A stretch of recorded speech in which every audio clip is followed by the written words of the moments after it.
Okay, so it is noon.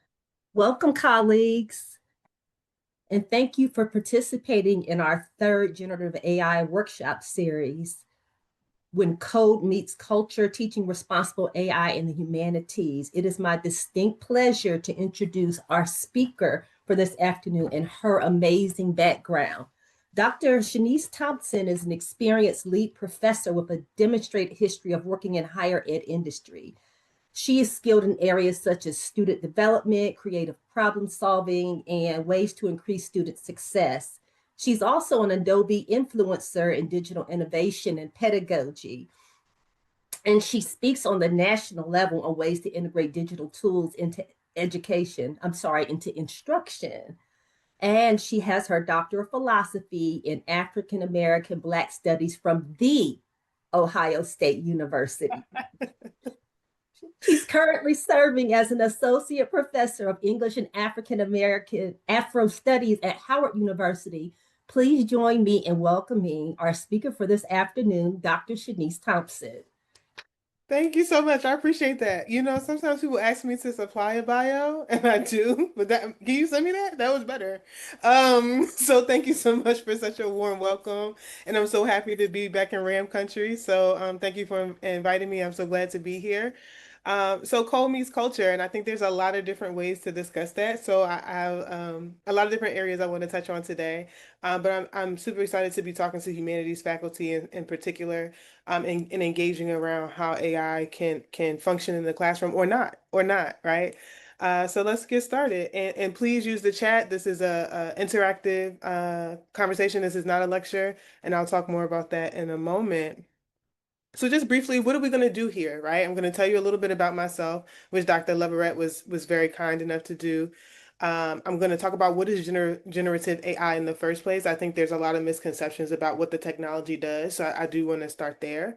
I do want to talk about ethics in two directions. I think there's been a preoccupation with ethics in one direction, but I think that there's at least two that are worth discussing. I'm going to say why AI needs the humanities, which is not the same thing as why humanities needs AI. So we're going to talk a little bit about that.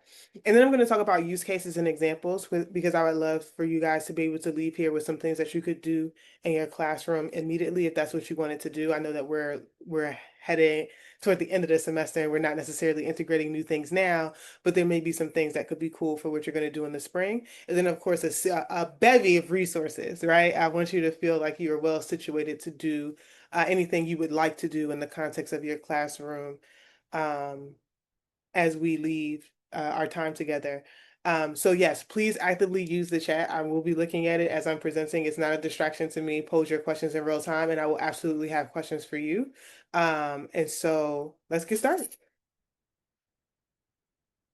So just a little bit about myself. I am a professor of Afro-American Studies at Howard University. I am an educational technology and student engagement specialist. She beat me to the punch, so thank you for that. And then I like to call myself your favorite student's favorite professor. That's how I like to refer to myself because it's true. You can ask any of my students. I'm sure my favorite students are your favorite students too. And so that's how I like to market myself. And so at all these conferences, all these presentations, people are like, oh, how can we reach you? How can we get you? And so I've started just putting a QR code in the context of the presentation to make it easy for everybody. So I like to give people time to scan the QR code if you want to connect with me. Sometimes I put it at the end because I want people to be convinced that I'm somebody worthwhile to contact. But I put it in the beginning this time because I think Dr. White Walker has done a really good job of singing my song. So I think you guys might already be convinced that I'm a resource to you all. So please take the time you need to scan this QR code. And of course, I'll make this presentation available to cities so that if you need to refer back to it at any point, you can do that. So QR code going away in 5, going away in 4, 3, 2, 1. Okay, let's get rolling.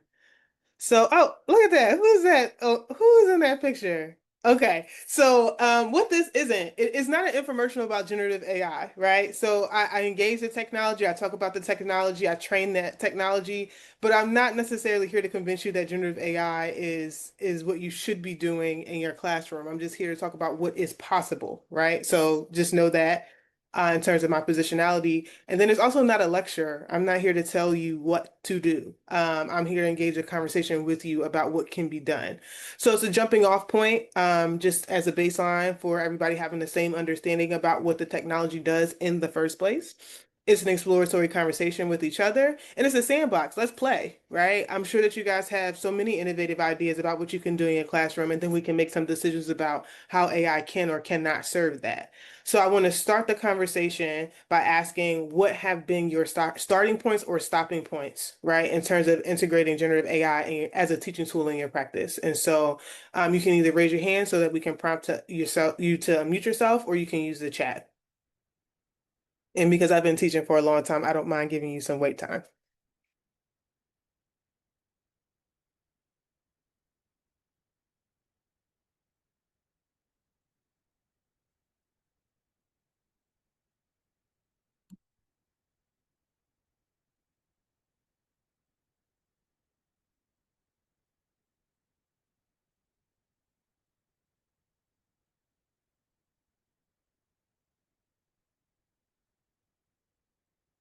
Also, if you have not considered it, that's an answer. Okay. So thank you, Barry Martin, not knowing what's out there, new faculty. Okay. Excellent. That's good. That's important because there's a lot of tools out there. We're not clear about what's good and what's not. Yep. That's great. Anybody else?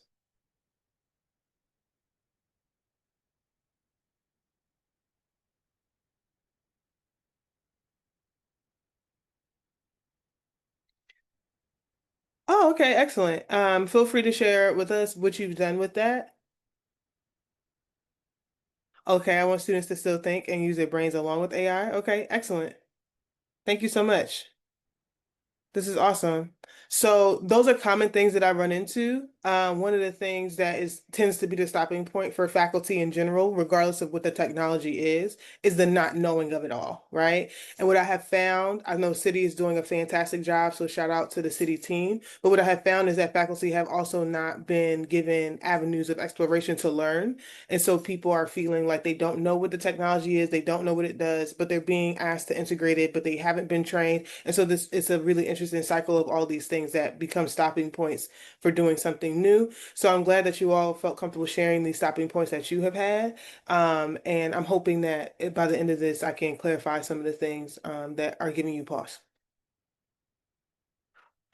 So let's talk about what is generative AI. And this is a quote that comes from the cartography of generative AI. It's linked into the presentation under resources if you'd like to read it in its entirety for yourself. And so this is important to know. Generative AI automates tasks like writing and image generation using statistical networks, data sets like the internet. I put that in parentheses because I'm adding that in to disassemble and reassemble words and or pictures. Okay. So I like this idea about disassemble and reassemble, right? So the only thing AI can do is disassemble existing data and reassemble it in a different pattern. It cannot generate new data, right? So to some degree, calling it intelligence is a misnomer. And I think some of the reason why, in particular, humanities faculty and English faculty get so frustrated with AI generated writing in particular is because it's so boring. You can tell it's not very good. It's not specific. It's not any of those things. But part of the reason why that's true is that it doesn't have a personality. It has combed the internet or whatever documents that have been put into the large language model, and then it just reorganized the words that are already in there. And so there's only a fixed amount of patterns that you can get once you have a closed data set, right? So that is what is going on with generative AI, right? So just understand that the only thing that's happening is that it is reading data and reorganizing it. That's all. It's a big anagram. That's all that's happening. So how generative AI is developed and developing depends on a completely complex matrix of technology, policy, geopolitics, and labor. And those are the things that I want to talk about in terms of humanities because I think the conversation gets very limited to use or not to use, but there's a lot more in the conversation, right? So panic in response to generative AI outputs has collapsed this complex matrix into a false dichotomy of to use or to not use, right? So I'm going to ask you, please feel free to use the chat. What questions do you have about AI and how it functions? And then how can you set your students to the task of helping you answer them? right? Because that's a different approach to AI, right? I'm not necessarily here to tell you here's all these cool ways you can just integrate AI into your classroom. I'm here to ask you how can you answer some of the questions you have along with your students, right? And your students have questions too. I think there's this huge misunderstanding that students have this really complex understanding and grasp of the technology, and I'm here to tell you that they don't. That's going to come up in use cases in a second, but I'll give us a minute to pause here so that you can ask whatever questions you have about AI and how it functions, or maybe even start brainstorming how you can set your students to the task of answering some of these questions. One of the things I will offer you, and while we're waiting for any questions that might emerge, is that there is a difference between a closed model and an open model. So, for example, if you are using a closed model, which is very common for people who have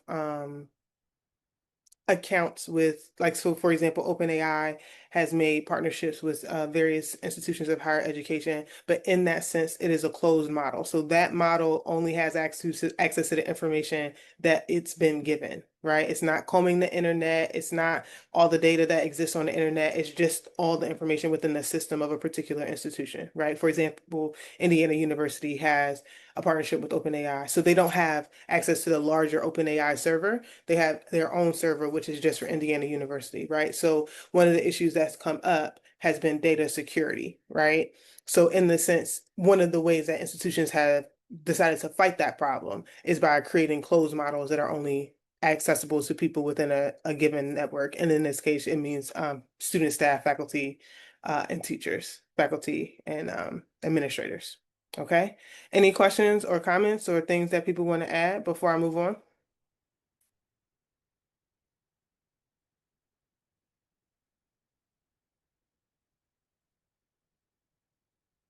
Okay, let's roll.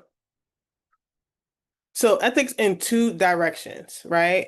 So the discourse on generative AI has been preoccupied with issues of academic honesty, plagiarism, and student learning loss. These questions have eclipsed larger ethical questions regarding the use and development of generative AI, including environmental impact, racial and other biases, physical and mental burden on citizens in developing nations, and critical lenses to examine AI across disciplines, right? One of the authors who I'm very impressed with in terms of engaging these questions in education is Dr. Sierra Tanksland. She's at UCLA. She talks about critical race algorithmic literacy, and that's developed on the heels of critical race media literacy, which are both two frameworks which might be very helpful in terms of engaging these questions. And so, let me ask you, what ethical questions regarding generative AI do you think have been overlooked? And you may not have an answer, right? Or maybe the answers in some of the things that I've mentioned already, but I'm curious about if you've even engaged, if there's some ethical questions that have been overlooked, or have you considered any ethical questions that you haven't heard people talking about?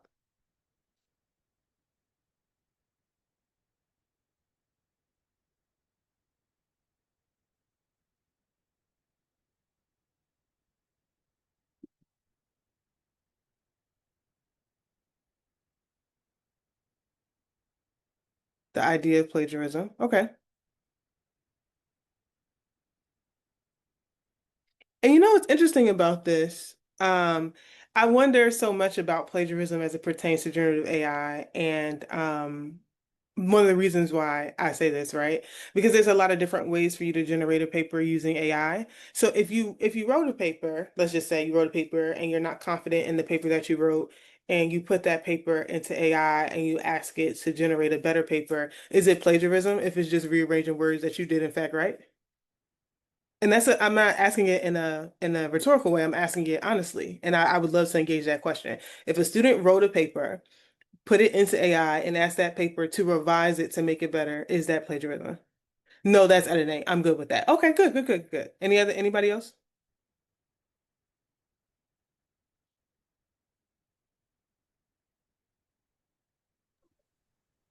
Dr. Thompson, I can comment on that. As a Please. former English instructor, I have to agree with Dr. Doubt that that is a form of editing, and it's something that I encourage students to do when they use Okay. Gen AI, to use AI as an editing tool or to help develop ideas and topics. Okay. So then let me ask you this question as a person who is going to be assessing student work. How will you know the difference between a paper which has been wholesale generated by AI versus a paper that has only been edited by AI? So the method that I used was to get a sample of my student writing beforehand Mm-hmm. and juxtapose it against what they turn in, and also knowing some of the the the wording of AI and how AI words certain things. But like, the most effective method has been just to get a sample of their writing, and more than one, because one Mm-hmm. doesn't just tell you, but get more than one sample of their writing and just familiarize yourself with that. You get to know your students writing in a writing course. You get to know how they write based on what they turn in, based on what they say in class, etc. No, I agree with you totally. I teach writing. I'm teaching writing right now, and I agree that that's true. And so, one of the things that has come up is that student voice decreases with the use of AI. I agree that that's true. My comment then becomes, to what extent is the revision process or the editing process more than revision and editing? And I love the question that's been posed in the chat, right? If a paper has been generated by AI and then edited by the student, is that not also something worth receiving academic credit, or is that still plagiarism? Using AI to edit a paper is cheating. Editing is a skill that students should acquire as a part of their learning process. Okay, okay. I'm not here to disagree with that. Closer to plagiarism for you. All right. Sounds good. You don't like it. All right. Dislike, dislike. Fine, fine. Um, and so I don't necessarily want to stay with the issue of plagiarism, but I think it's an interesting question, right? So I like more that editing is a skill that students should learn to acquire, because I'm teaching a third level writing course right now, and revising their own writing is a huge part of what I'm trying to assess in terms of their growth as writers, right? And one of the questions I literally asked my students yesterday, I'm not making this up, is did they feel like their writing has improved from before they took this class to right now where we are in this class? And they still have one assignment left, but they just submitted their final drafts for their research papers after getting feedback from me and peers on their rough drafts, right? So most of the students said yes, that they did feel that their writing had improved, even if it was something as simple as they had a better understanding of their writing process, right? So, because so much of my class, especially at that third level, is preparing students to write at a graduate level and helping them understand that writing should be a process that you can replicate over and over again. Like, it shouldn't be like catching lightning in a bottle. You should absolutely understand how to write each time in a cross genre, because you should have a system that works for you. And so that was good to hear.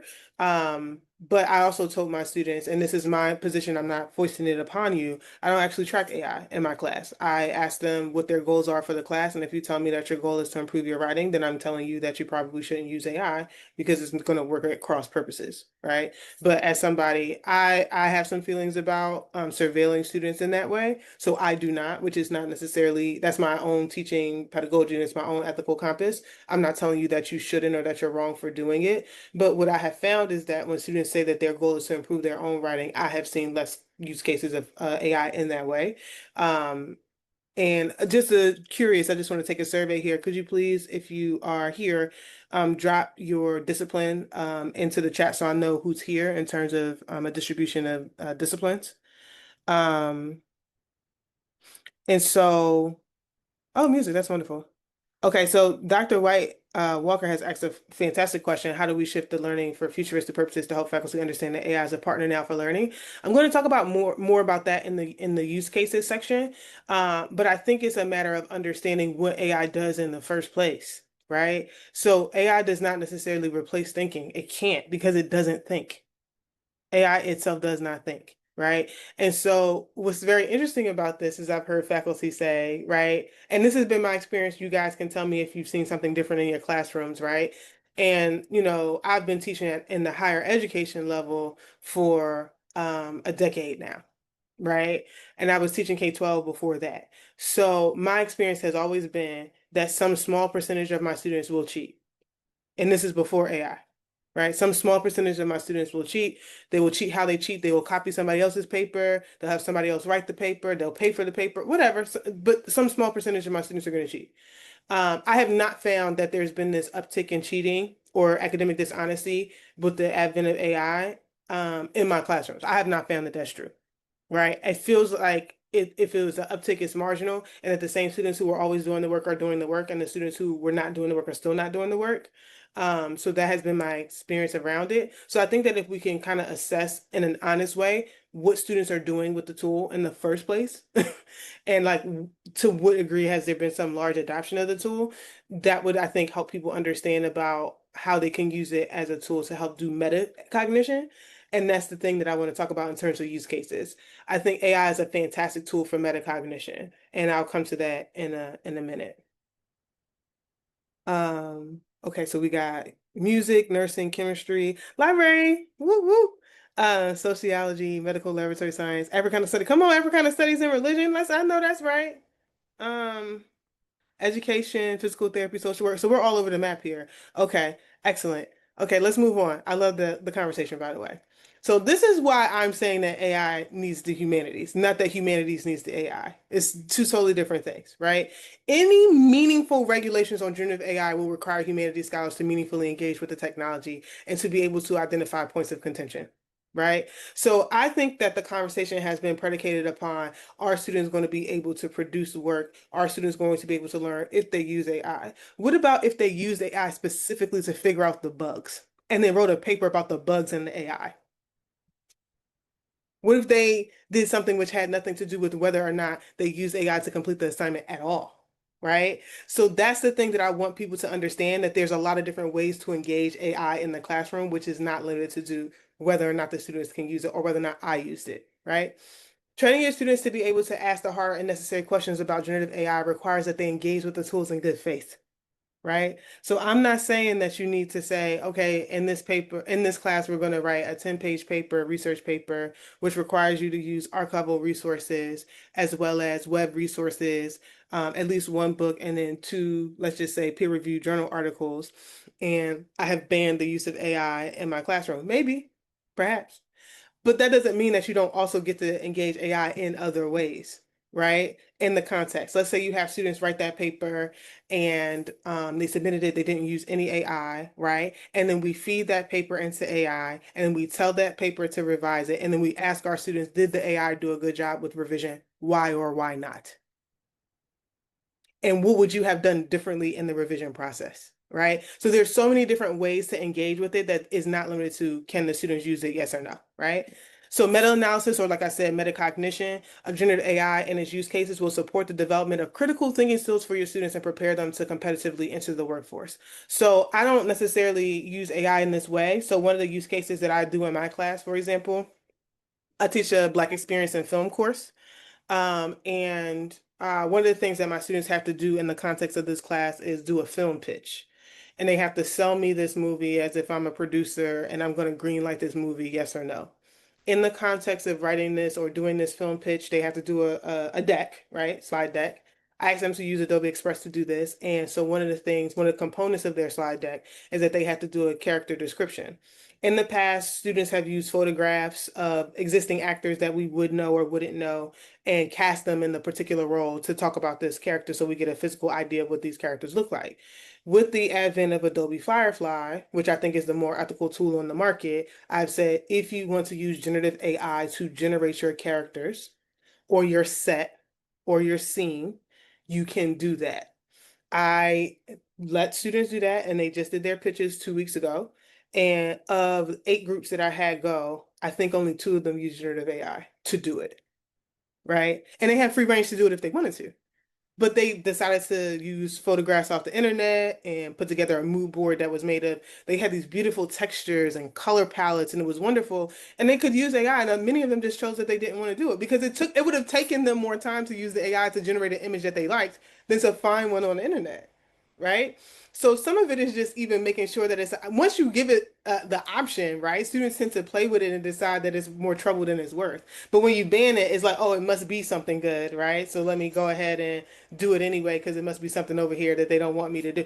No, I mean, if you give them the option, then sometimes it tends to yield better results. I was actually floored by how few students decided that they were going to use it. And I thought maybe there's something there in terms of, I have a lot of film students in my class, so maybe they have some kind of special interest in terms of using, artist work or work that's not generated by AI because they have their own feelings about what is and what isn't art. But I did find it remarkable that so few of them used it. So, talking about some use cases and examples.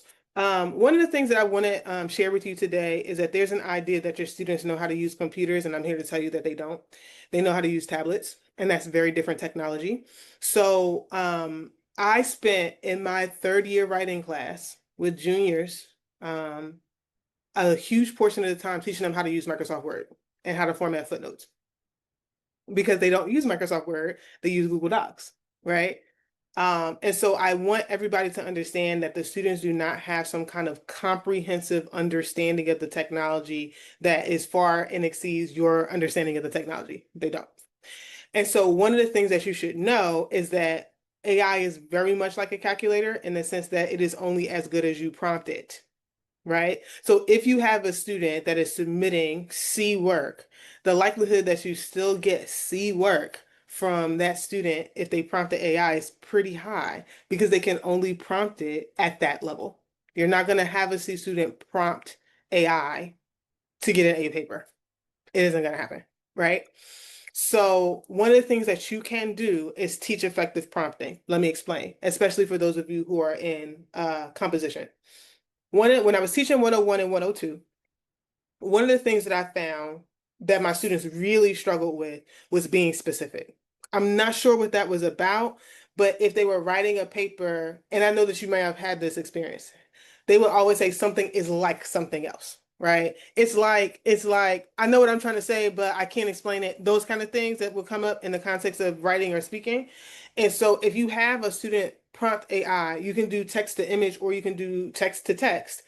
And for example, if you have them try to generate an image, they're only going to get the image that they described. So if they didn't get what they wanted, that means there was something wrong with the prompt. And so if they have to go back and revise and revise and revise and revise their prompt until they get the image that they were trying to generate, it's an exercise in helping them, A, not only to revise, but B, increasing their ability to describe what it is that they are describing, which is an important key feature of writing something effectively, right? So prompting the AI is actually a skill set, right? And I think that people don't understand that it's a skill set. And so I do believe that our students are going to go out into a workforce which is going to require them to have that skill. And so teaching students how to prompt AI is not the same thing as requiring your students or allowing your students to use AI in their submissions for you. Okay, so that's an important thing to talk about. I think an entire course that was cross-listed with English and computer science could be taught about effective prompting AI, because some of this is also about, are you using the right AI for what you're trying to do in the first place, right?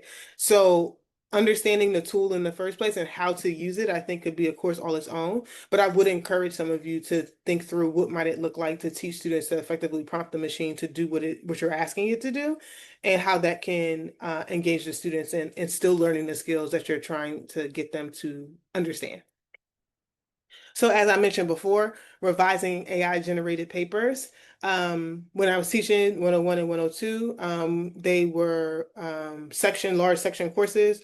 And so we had standard syllabi, and then we kind of came together as a department to come up with paper prompts for the students to choose from. And so they would be anything from um, uh, before name, image, and likeness became a thing, we always had a prompt about whether student athletes should be paid, right? It was a very popular prompt around among the student athletes, right? And then we would have something maybe on community policing versus police brutality, or community advisory boards in conjunction with the police, all these kind of things, social issues, justice, all this kind of thing. And so if, for example, you let your students prompt AI using the topics and generate papers and bring those papers in, like you could literally have one of your assignments to be prompt the AI to use this technology, like using this topic, print that paper out, and you spend the class time with a red pen revising that paper, editing that paper. Tell me everything that is not right with this paper, right? Because they're still learning the revising thing, but they're also understanding the limits. Like everything has a conceptual limit, and AI has a lot of conceptual limits. Okay.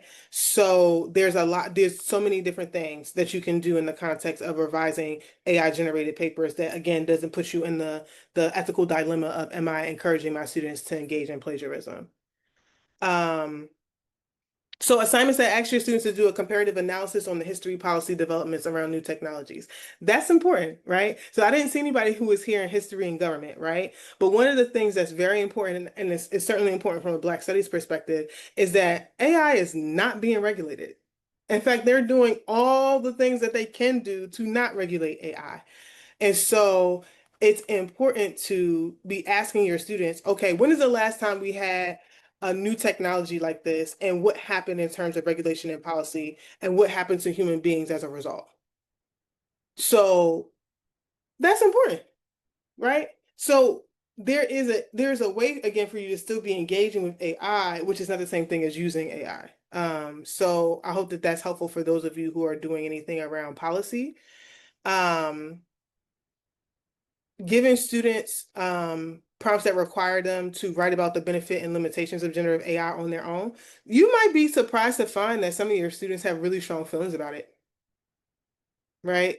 These are students who grew up in the age of cyberbullying, and the idea that students can do like students who grew up in the age of cyberbullying, like people were sending pictures of them and all these other kinds of things. The idea that technology can now generate images of somebody else and they can be very, very hard to distinguish from real life. You might find that your students might have some real feelings about generative AI that you didn't necessarily engage because it got limited to this plagiarism thing. So helping students think through what their own feelings about their own positions of generative AI are is actually super important. Okay, we have a question in the chat. How skilled are students at evaluating papers? Do they recognize lack of specificity, vague wording when they read it? Do they recognize better writing when they encounter it? Yes, that's such an interesting thing. So students tend to be better able to understand what's wrong with the paper than what's right with the paper, right? So the goal that, and this is my experience of teaching, and I would love for the other English instructors to chime in to understand what your experience has been. So my experience has been if I have students do peer reviews, and anytime I have a paper length assignment, I have students do peer reviews, they're able to actually give very meaningful feedback to their peers about their papers. And what's incredible is that they don't recognize it in their own writing. So my task has been helping students understand how to get from what they've been able to identify as wrong to fixing it. So they may not say nothing. They may not say something like, "Oh, this wording is vague." They might say, "I don't know what you mean," which is the same thing, right? So they may not use the language we would use as writing instructors to kind of help students, oh, this sentence needs to be revised, it's wordy, this is a comma splice. So they may not go down to something as granular as grammar, right? Because they don't necessarily have a command of it at that level. But if they read a paragraph and they say, oh, I really liked when you did this, or I really understand, or you're passionate and I can tell that you're passionate in your writing, right? Because I have a peer review form which gives them questions that they have to respond to very particularly. So they have to say something congratulatory first, then they have to give them feedback on something that they could have done better. And so I have found that they are actually able to identify some of these things. But the other thing becomes if they are not very good at these things, how can we use this as a teachable moment to help them improve? Right. So if you assign an assignment, which is generate this AI paper and then revise it, right?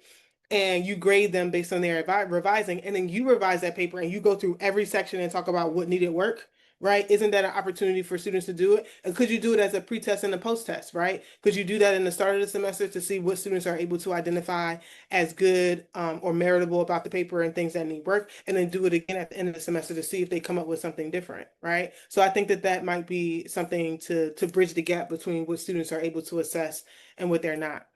Um, yeah, yeah, I have found the same thing. Thank you so much, Jill. I agree that that's true.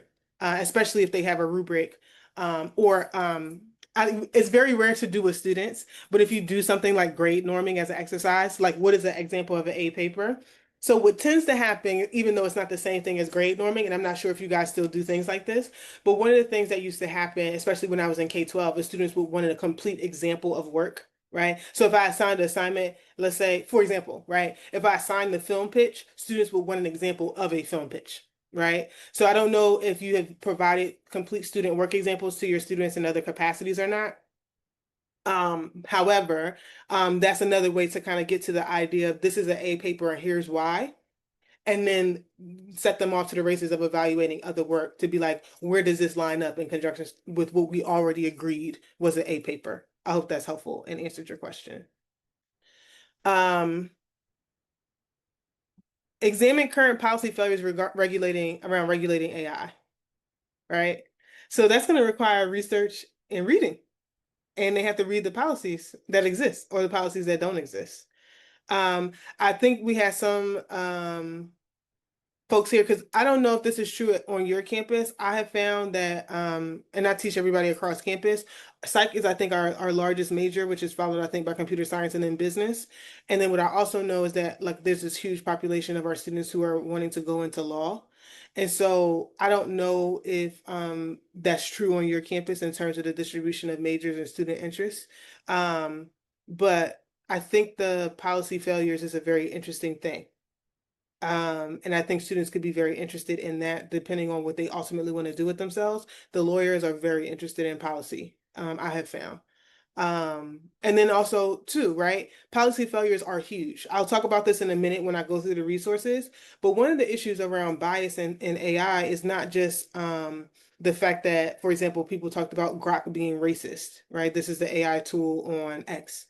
But students who were given exams which were proctored by AI, Black students were like 7 times more likely to be accused of cheating than their white peers.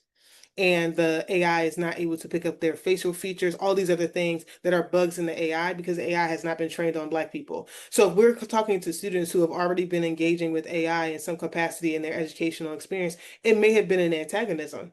Right? They may have been told that they were cheating when they weren't, right? One of the most broken AIs, for example, is Turnitin, right? If you are asking AI to assess whether or not AI have been used, AI is always going to say yes, because once you put it into the machine, it is in the machine and it can only assess things that are in the machine, right? So there have been tons of students who have said, I worked very hard on that paper and I didn't get a good grade because my teacher told me that I used AI. And there's no way to prove that you didn't. Not really, right? So students might be very interested in policy theories around regulating AI, even if it's at your own institution, which is to say your syllabus says this, but the university says that. And so there's not this meeting of the minds between what the university says is okay and what my faculty says is okay. So now I'm very confused about what I can and can't do with AI, right? So that might be very interesting for your students to be engaging around, right? Examine issues of manufactured consent and lobbying out of Silicon Valley, right? We have manufactured consent for using generative AI, right? And even though people are very upset, for example, in the rising energy costs, people are not necessarily drawing the connection between the fact that the reason why your energy is higher, right, is because the data centers, which are housing these huge servers to run the AI, are using the power and people are footing the bill. AI can't pay for itself. That's not what's happening. And so people are like, yes, but it's free. It's like AI is not free. You're paying for it every day. Your water bill is higher because it takes an insane amount of water to cool all those servers. Your electricity bill is higher because it takes an insane amount of electricity to run those servers. And so you're paying for AI for sure, whether you're using it or not. And so all those things in terms of the lobbying that's happening around not regulating AI is really important, right? So those are things that you might do. Interrogate the ethics of generative AI and environmental impact, racism, right? So one of the centers, the data centers for Grok is in Tennessee, and it is poisoning a Black community with all the exhaust from the generators. So you might have had students write about environmental racism anyway, but adding an AI component is just such an easy thing to do, which keeps students engaged with the technology, right? Ask your students to hypothesize about a better, more ethical use of generative AI or even build a model for a specific use themselves, right? So this is absolutely work that has been done with Dr. Tiara Tanksley. She was working in K-12 at the time. And so she had her students look look at the existing AI models. For example, there was an AI model which was very specifically geared toward children between the ages of like 4 and 8, and it was designed to specifically help them build better social skills. And so if they were having trouble with their friends or something happened that they wanted to talk about, they could talk to the AI as a chat bot, and then it should help them create conflict resolution skills, right? So one of the things that the students did was they prompted the AI about challenges that a student might have specifically about race, and it had no answer. and it redirected the student every time. So in their final presentations about this chatbot, one of the things it discovered was a limitation was that it would not be useful. In fact, it would be harmful for Black children because if it, for example, prompted the AI bot like, "Why did my friends tell me I'm too dark to play with them?" and it didn't have an answer, then it could be harmful to the student who it was intended to help. So this is not necessarily that your students need to have this complex understanding of computer science or machine learning. I'm not actually asking them to build an AI model as much as it is looking at the existing AI models that are on the market, which have specific use cases, and then maybe asking them, okay, so how would you use AI, or what is a model that doesn't quite exist yet, or what is a model that needs to be overhauled so that it's functioning better for its targeted demographic. That could be something really, really good. And then explore the human impact of chatbots on psychological well-being. So I'm sure there's some psych faculty here. So shout out to all the work that you guys are doing, which is very important. But there, I saw a paper that was in the Philadelphia newspaper the other day about this uptick in suicide or suicidal ideation among young people who are actively using chatbots. That's something, right? So I'm not here to say that the engagement with AI needs to always be on the merits of AI. The engagement of AI could also be on the drawbacks of AI, right? So I hope that this has been, I'm not done, but I hope that this has been an interesting spin on some of the things that you could be doing to help make sure that your students are engaged so they don't feel left behind when they go out into the job market, but that you're not necessarily being more sacrificial than you would like to be in your own teaching practice around what you would like to see happen with your student learning. So some resources that I've pulled together for you, which I think could be helpful as you kind of create your own journey toward how you're going to use AI is again the cartography of generative AI. It's just a web page, but it talks about all the layers of things that has to happen in order for a generative AI machine to work. And it's very, very informative. It's not that long, but I think it's a very good read. If you have a long commute into work and you may not be able to engage with that, I've also included a podcast which engages what AI is. There's an AI expert, right? Talking to somebody who's a complete layperson. So it's actually really good conversation with somebody who thoroughly understands it versus somebody who does not. So he's able to explain it in a way that a layperson could understand. So that could be helpful as well. So teaching critical race media literacy through Black historical narratives. One of the things I didn't mention in the use cases, but I think is actually going to become very, very important, especially for those of you who are in art and music, is that being able to assess what is generated by AI versus what isn't is going to be important, right?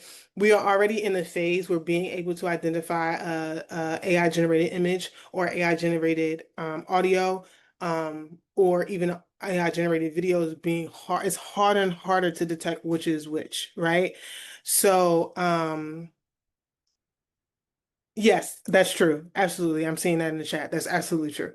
But I think critical race media literacy is actually going to be a really important part here. And so as we're talking about literacies, I know some of the main concerns of faculty at large, but definitely humanities faculty, is that students don't have as much reading stamina as they used to have. But how would it look to be assessing their literacy, their media literacy as it pertains to AI generated text and image, right? So that's actually something that's important. And I think that this essay on teaching that, and it's a use case that's coming from HBCU as well. So I think that's very helpful. Um, this link here is a link to Dr. Tiara Tanksley's website, and this is a tab that links all of her work. And so a lot of what I've said here today is absolutely informed by Dr. Tiara Tanksley's work. She is a former K-12 educator. I'm a former K-12 educator, and it really informs my pedagogy even as I continue to work with my K-12, with my higher education students. And so she has about 5 readings listed on her website, which I think could be really helpful in terms of understanding how race is mediating AI in ways that are not so great. So that's going to be helpful. There's also this policy insights on AI and digital inequities. So one of the things that's interesting about AI, because again, I'm not here to sing the praises about AI, but it's another space where we're seeing inequities be replicated. So on the one hand, we have these very critical concerns about how our students are using it and is it harmful or is it helpful? And then we have this other layer here, which students who are not Black and students who are not low income and students who are not first generation have better and more access to this technology, which is going to put them ahead of their peers in some other directions. So this policy insights paper, it's a report, is also pretty helpful in terms of engaging the questions around, okay, how do we make sure that our students are still competitive and that we're not creating more points of inequity by not engaging our students around it at all.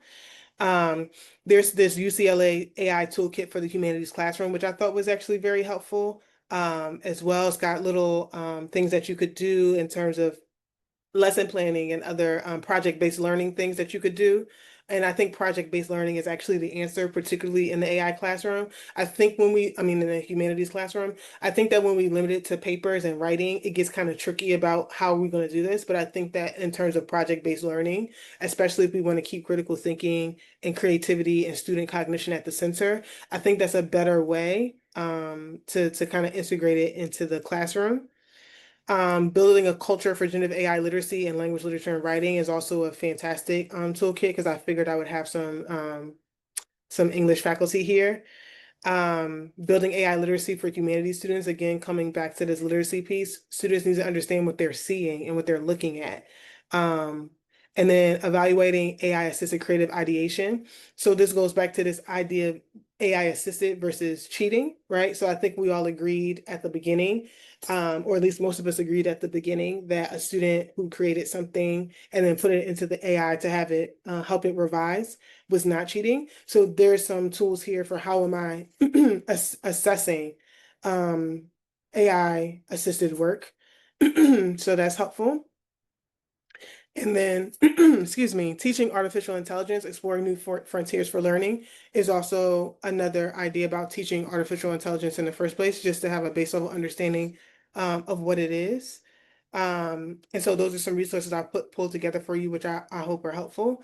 And I wanted to leave time for question and answer, and we have arrived, and I did it, 15 minutes to spare. With question and answer. I'm happy to revisit some things in the chat which we feel didn't get enough attention, and I'm happy just to continue the conversation with new questions that you might have.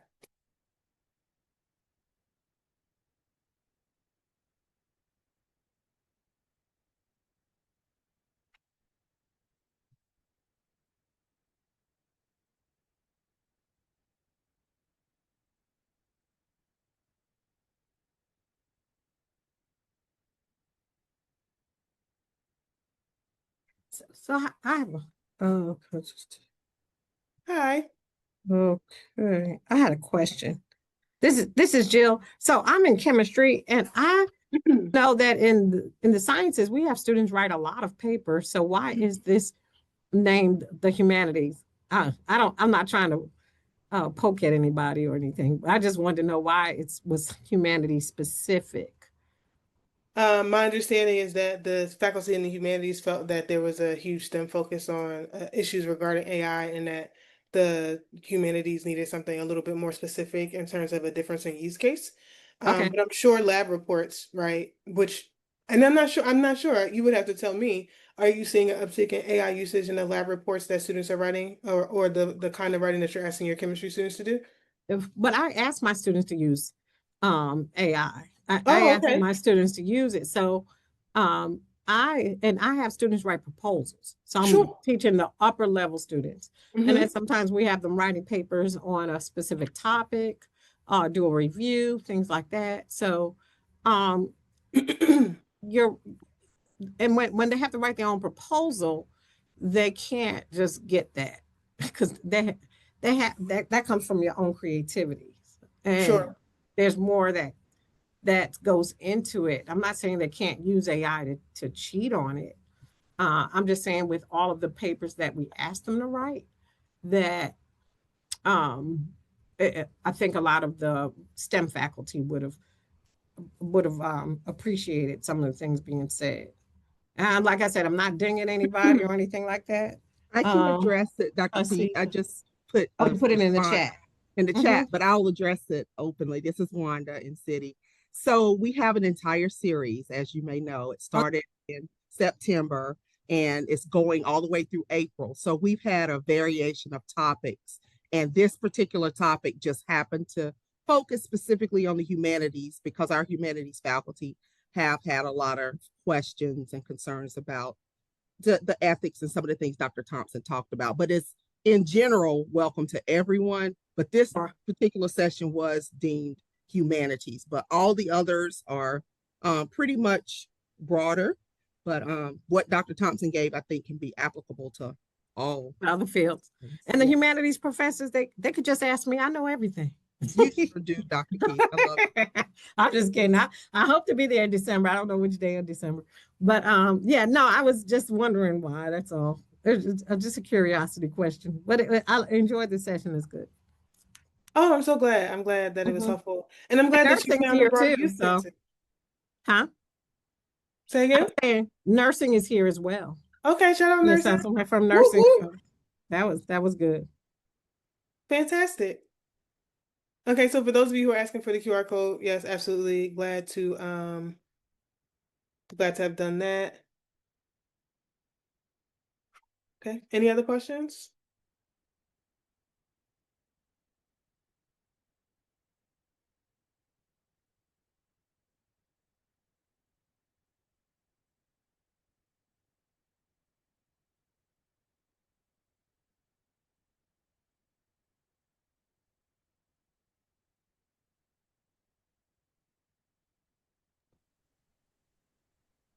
Well, Dr. Thompson, if there are no other questions, I wanted to wait a minute to see if people were thinking of questions before I close you out. Oh, yeah, absolutely. Are there any other questions for Dr. Thompson or comments? Dr. Leverett, if you can just emphasize our lunch and learn in December and the save the date about the AI summit coming up. Right. And it looks like my video, it says my video has been disabled by the host. So that's random. Right. That is. Yeah, mine says the same thing. I was thinking maybe people had things in their background. Yes, I have a question. Oh, yes, I'm listening. Yes, okay. Is it possible that HBCUs can team up and somehow,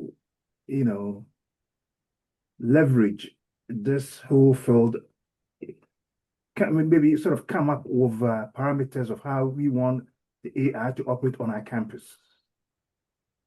So I do think it's possible. I think it just would take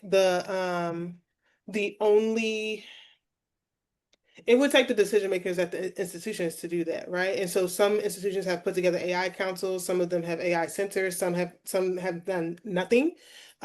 So I think it would be at the provost level at each institution to decide that each institution or a series of institutions, let's just say in a conference, right? Like all the MEAC or all the all the MEAC institutions would come together and say, hey, what are we doing? What's the think tank that we're going to generate regarding our HBCUs and our students and what's the best case. I do think it's something that's worth doing. I am actually in the process of trying to engage in some grant funded research regarding this matter. And I'm not sure who needs to be the person to pitch it. Maybe UNCF, right? Because they do a bunch of independent research as well. They have more touch points at the various institutions, but I absolutely think it's a worthwhile endeavor and it should be done. No, thank you. Of course, absolutely. That was a great question.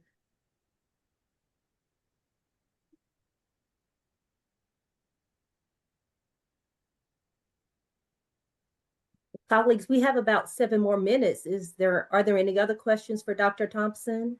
This was a great workshop, Dr. Thompson. I personally want to say thank you for the information. Absolutely. I appreciate it. I'm always happy to be helpful if I can. Okay. And colleagues, I just want to expand on what Dr. White Walker was discussing before our Lunch and Learn series on December the 3rd at McNeil Banquet Hall at 12 noon. And it's going to focus, it's a panel discussion on Innovation Unleashed, the creative force of using generative AI in instruction. And it's going to feature the director of the UNC system, Dr. Heather McCullough, Dr. Deb, and Provost Stevie Lawrence. So we encourage you to come out and get further information about using generative AI and integrating the tool into your pedagogy. And before we leave, I am going to put our exit ticket survey in the chat. And if you will, Dr. Thompson, if you will allow me to share, I'll also bring up the QR code. But if you will go to the chat and if you want to use the link, then you can access the exit ticket that way. Mm-hmm. Let me just stop sharing here.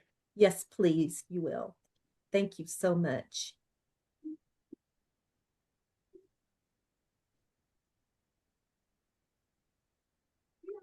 And then I am going to share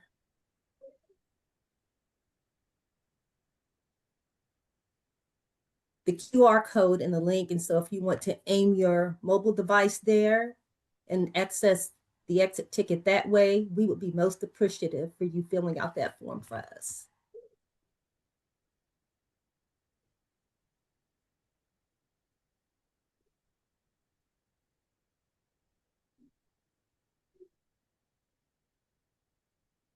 She's also included a link to her presentation in the chat.